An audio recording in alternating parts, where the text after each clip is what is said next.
चलिए आते हैं आप क्वेश्चन नंबर 3 पे। तो क्वेश्चन नंबर 3 है हमारे पास। पहला टर्म पता है, दूसरा टर्म हमें निकालना है, तीसरा टर्म हमें पता है, तो मुझे दूसरा टर्म फाइंड करना है। देखिए इससे पहले मैं आपको कुछ बताना चाहूँगा कि जैसा हमारा फॉर्मूला होता है ना, ए एन बराबर a plus n minus one into D.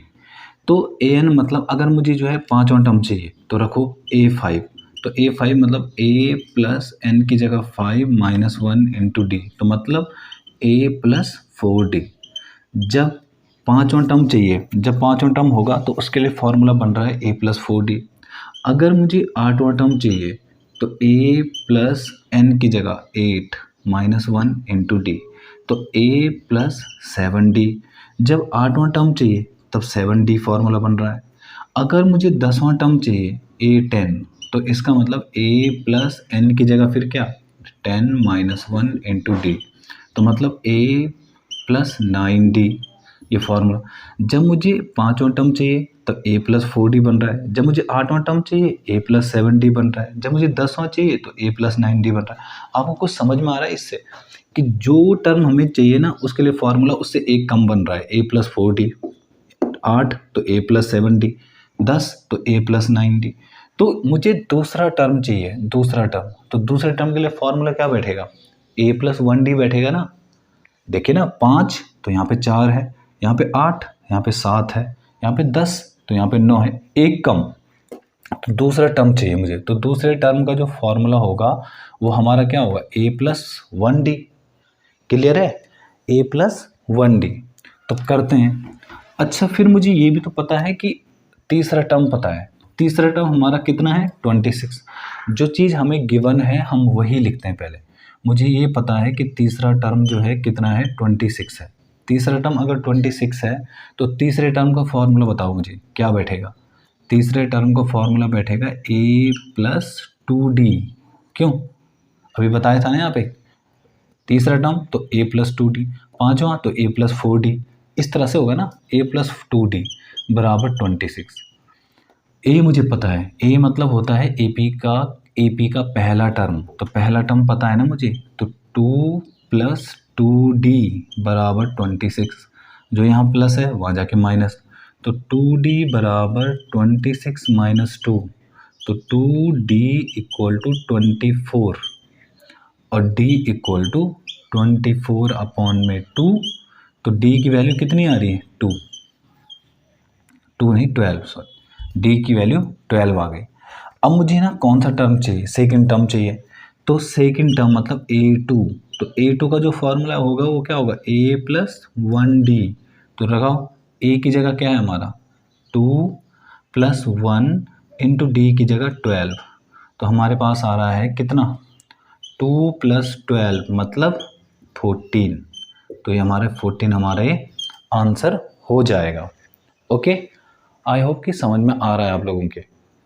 अब आते हैं इसके सेकंड वाले क्वेश्चन पे। देखिए इस तरफ पहला टर्म निकालना है, दूसरा पता है, तीसरा निकालना है और चौथा भी पता है। तो जो हमें पता है हम पहले उसको लिखते हैं। तो देखो गिवन क्या क्या है, एक तो गिवन है मुझे दूसरा टर्म a2 पता है मुझे कि 13 है, और एक मुझे चौथा टर्म पता है a4, वो कितना है, 3। देखो ना, पहला दूसरा पता है और तीसरा और चौथा, तो ये चौथा पता है हमें।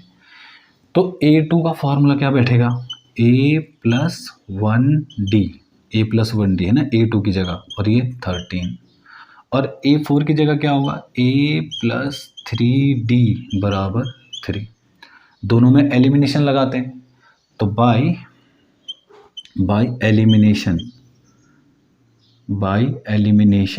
एलिमिनेशन से मैं अगर सॉल्व करूं, हमारे पास थर्ड चैप्टर था ना एलिमिनेशन मेथड, तो कैसे करेंगे, a plus one D equal to 13 और दूसरा a plus three D equal to 3।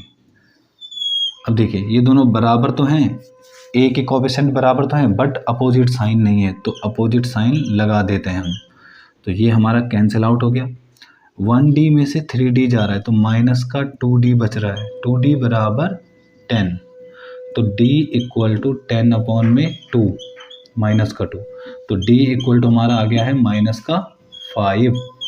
तो डी की वैल्यू हमारी कितनी आ गई है, -5। अब हम क्या करेंगे, पुट द वैल्यू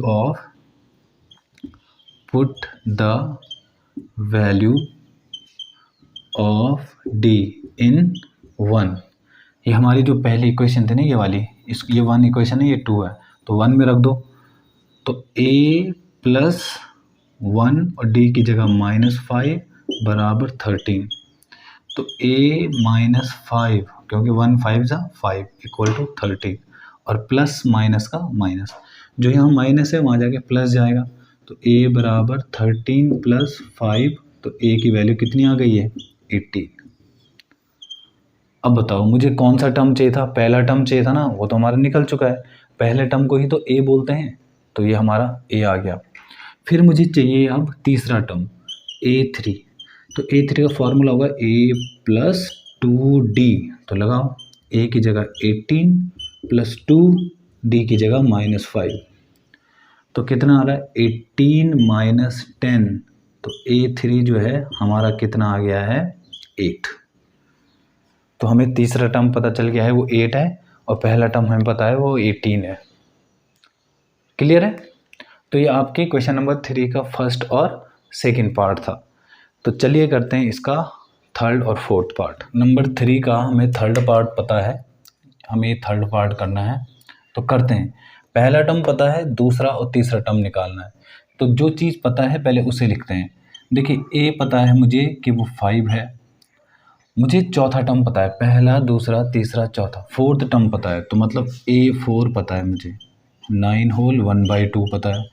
तो a4 का फॉर्मूला क्या होगा पहले बताओ, ये होगा a + 3d, चौथे का ये तो होगा a + 3d = 2 9 = 18 और 1 19/2। चलिए करते हैं आगे। इसमें a पता है मुझे, a कितना है, 5, तो 5 + 3d = 19/2, जो यहाँ प्लस होगा वहाँ जाके माइनस जाएगा, तो 3d = 19/2 - 5। क्लियर है? इस 2 का इंटू 5 के साथ होगा, तो 3d = 19 - 10/2, तो कितना आ रहा है, 3d = 9/2। ठीक है, इससे आगे इधर देखते हैं। तो d = क्या हो जाएगा, जो यहाँ इंटू है वहाँ जाके डिवाइड, तो 9/2 तो पहले से ही था, इंटू 3 आ जाएगा, 3 से 3 कटा, तो d बराबर 3/2। तो ये हमारी d की वैल्यू आ गई। अब हमें क्या करना है, दूसरा टर्म निकालना है, a2 मतलब दूसरा टर्म, तो उसके लिए फॉर्मूला होगा a + इससे एक कम मतलब 1d। तो a की जगह कितना है बताओ, 5, और प्लस d की जगह कितना है, 1, और d की जगह कितना है, 3/2। तो हमारे पास आ रहा है 5 + 3 = 3/2। 2 का इंटू यहाँ करो तो कितना आ रहा है, 5 2 = 10, और ये 13/2। तो ये हमारा a2 आ गया है, सेकंड टर्म। अब हमें थर्ड टर्म निकालना है, तो थर्ड टर्म का फॉर्मूला क्या होगा, a3 a + 2d। तो करते हैं, a की जगह क्या रखूँगा, 5 + 2, और d की जगह रखूँगा मैं 3/2। 2 से 2 कैंसिल, तो हमारा आ रहा है 5 + 3 मतलब 8। तो हमारा जो a3 आ गया वो आ गया है 8। ओके, तो इस तरह से क्वेश्चन नंबर 3 का थर्ड पार्ट सॉल्व हो जाएगा। अब आते हैं हम फोर्थ पार्ट पे। देखिए पहला टर्म पता है, और पहला दूसरा तीसरा चौथा पांचवा छठवां, तो 6 टर्म पता है। तो हमें एक तो पता है पहला टर्म, और एक पता है 6th टर्म, वो दे रखा है 6।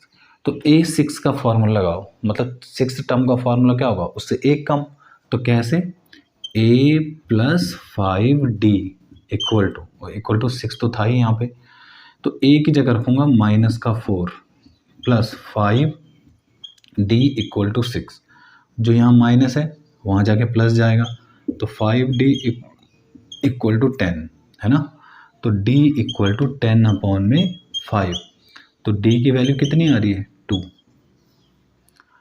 अब मुझे निकालना है दूसरा टर्म, तो दूसरा टर्म कैसे निकलता है, A2 मतलब मुझे इसके साथ -4 के साथ D जोड़ना है, तो हमारा आ रहा है -2। मुझे A3 निकालना है, तो A2 के साथ D जोड़ दो, मतलब D कितना है 2, तो वह आ रहा है हमारा 0। अब मुझे A4 निकालना है, तो उसमें क्या होगा, A4 में A3 के साथ D जोड़ना है। ठीक है, आप चाहें तो इस वाले मेथड से भी कर सकते हैं। तो आप ना इस सीरीज़ को आगे D जोड़ के भी बढ़ा सकते हैं। मतलब पहले में D जोड़ूंगा तो दूसरा टर्म आएगा, दूसरे में D जोड़ूंगा तो तीसरा टर्म आएगा, तीसरे में D जोड़ूंगा चौथा टर्म आएगा, चौथे में D जोड़ूंगा तो पांचवा टर्म आएगा, इस तरह से। ठीक है, तो A4, A3 कितना आया था 0, 0 में अगर 2 जोड़ूंगा तो 2 आ जाएगा। अगर मुझे A5 चाहिए तो A5 में क्या होगा, A4 के साथ D जोड़ दो, तो A4 2 + 2 मतलब 4, तो हमारा A5 कितना आ जाएगा 4। तो इस तरह से हमारे क्वेश्चन नंबर 3 का थर्ड और फोर्थ पार्ट है। ओके, चलिए करते हैं इसके नेक्स्ट पार्ट। चलिए करते हैं इसका क्वेश्चन नंबर थर्ड का फिफ्थ पार्ट। तो हमें पहला टर्म निकालना है, दूसरा गिवन है, तीसरा, चौथा और पांचवा हमें निकालने हैं, मतलब टर्म निकालने हैं। ठीक है, तो चलिए जो चीज़ गिवन है उसी को हम सबसे पहले लिखते हैं। तो गिवन है हमें सेकंड टर्म, तो A2 मुझे पता है 38 है, और पहला, दूसरा, तीसरा, चौथा, पांचवा, छठवां, सिक्स टर्म हमें पता है, तो A6 में हमको पता है -22। तो लगाओ जरा, दूसरे टर्म का फॉर्मूला क्या बैठता है हमारा, A+1D = 38, और सिक्स टर्म का फॉर्मूला क्या बैठेगा हमारे पास, A+5D = -22। देखिए दोनों में हम एलिमिनेशन लगा सकते हैं, तो हम यहाँ पे लिखेंगे बाय एलिमिनेशन मेथड। ठीक है, तो हम एलिमिनेशन मेथड से सॉल्व करेंगे इसे। तो A+1D = 38 और A+5D = 22 -22 करते हैं सॉल्व। माइनस माइनस और यहाँ पे माइनस, तो यहाँ पे प्लस लगाएंगे, ये तो कैंसिल हो गया, तो ये आएगा हमारे पास -4D, माइनस का 5D था, दोनों के अपोजिट साइन थे तो दोनों सब्ट्रैक्ट होंगे, तो 5D में से 1D गया तो 4D और साइन बड़े नंबर का इक्वल टू, ये दोनों ऐड हो जाएंगे, तो 8 और 2 10, 1 कैरी, 4 और 2 6, तो D = 60/4। क्लियर है, तो D = कितना आ गया, -15। हमारी जो D की वैल्यू है वो -15 आ गई है। हम क्या करेंगे आगे, put the value of D in equation 1। ये हमारी इक्वेशन नंबर 1 है, ये हमारी इक्वेशन नंबर 2 है, तो इक्वेशन 1 में रख देते हैं हम।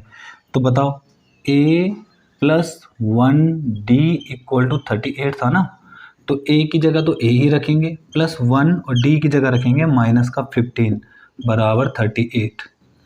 तो A -15, 15 क्यों, 15 1 जा 15 और प्लस माइनस का माइनस = 38, जो माइनस है वहाँ जाके प्लस, तो A = 38 + 15, तो A की जगह कितना आ रहा है, 8 और 5 13, 1 कैरी, 2 और ये 53। क्लियर है, 8 और 5 13, 1 कैरी, 2 और 3 5, तो ये हमारा A की वैल्यू हमारी कितनी आ गई है 53। अब देखिए हमारी A की वैल्यू तो निकल चुकी है, सेकंड भी आ गया, अब मुझे निकालना है थर्ड, फोर्थ और फिफ्थ टर्म। तो अगर मैं थर्ड टर्म निकालूं तो थर्ड टर्म कैसे निकलेगा, देखिए A3 का जो फॉर्मूला होता है वो होता है A+2D। तो करते हैं, A की जगह क्या रखूँगा मैं बताओ, A की जगह हमारा आया है 53, तो 53 + 2 और D की जगह रखेंगे -15, क्योंकि D की वैल्यू क्या है -15 थी ना, वही तो कर रहे हैं। तो क्या होगा 53 और -15 2 जा 30, तो कितना आ रहा है, 3 में से 0 गया, 3 में से 0 गया 3 और 5 में से 3 गया 2, 23। फिर निकालना है A4 का फॉर्मूला होता है A+3D, तो A की जगह कितना रखूँ मैं 53, प्लस 3 और डी की जगह माइनस का 15, तो मतलब 53 इक्वल टू माइनस 45। तो घटाओ, 13 में से 5 गया तो 8, यहाँ बचा 4 में से ये 08। तो हमारे पास A4 आ गया है कितना, 8। A5 निकालेंगे, A5 मतलब पाँचवा टर्म, कौन सा वाला, ये वाला। पाँचवा टर्म का फॉर्मूला बैठेगा हमारे पास A प्लस 4D, तो A की जगह 53 प्लस 4, D की जगह माइनस का 15, तो 53 माइनस 60 इक्वल टू माइनस का 7। तो हमारे पास ये A5 कितना आ गया, माइनस का 7। तो इस तरह से ये आपका क्वेश्चन नंबर 3 कंप्लीट हो गया।